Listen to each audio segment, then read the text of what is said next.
of different instances when First Nations have received, maybe a settlement for this, sometimes for as much as $20 billion in one settlement.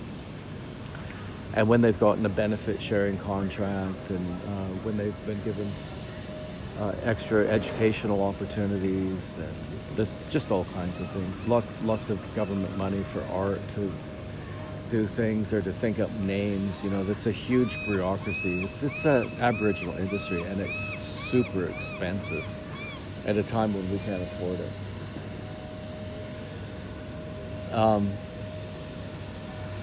And so there's just a lot of money going to them. It just pours into them. And what's really amazing, though, is how much different kinds of industries they're getting involved in now, getting involved with. So think about it. It's 5% of the population, a particular ethnicity, has been given the right to say, for example, stop resource projects until they get paid. And, they'll say that until certain environmental things are done and that kind of thing. But they get paid for every single resource project in the country. And they can say no to them. That they have a veto now. People really better be paying attention to that, or we're going to create like a sort of a royalty. And they're that now because there's a meeting or something like that, and you have to have a land acknowledgement. You have to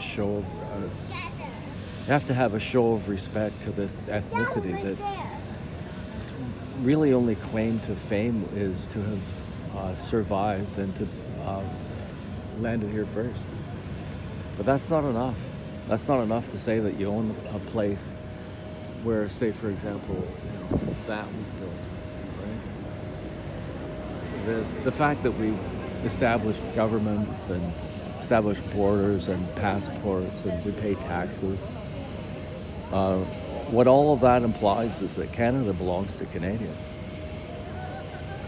And now you've got like situations in Haida Gwaii where if you're not First Nations, you can't vote in the governance system that they've set up there, right?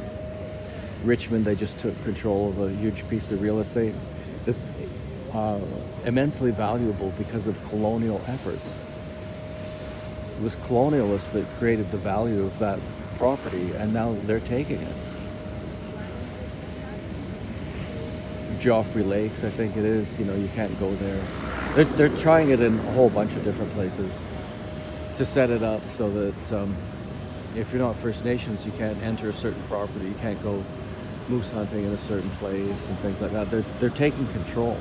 I saw a program, if you want to be an Indigenous leader, then you can go to UBC and they're going to teach you how to be an Indigenous leader. When you hear them talk, they talk as we're going to be in control of this province. That's what they say. We're going to be in control of this province, and we need to prepare ourselves for that future inevitability. It's really weird what's happening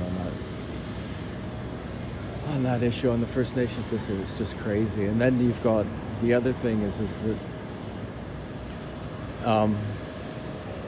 okay, I see a film. No, I'll talk about it later.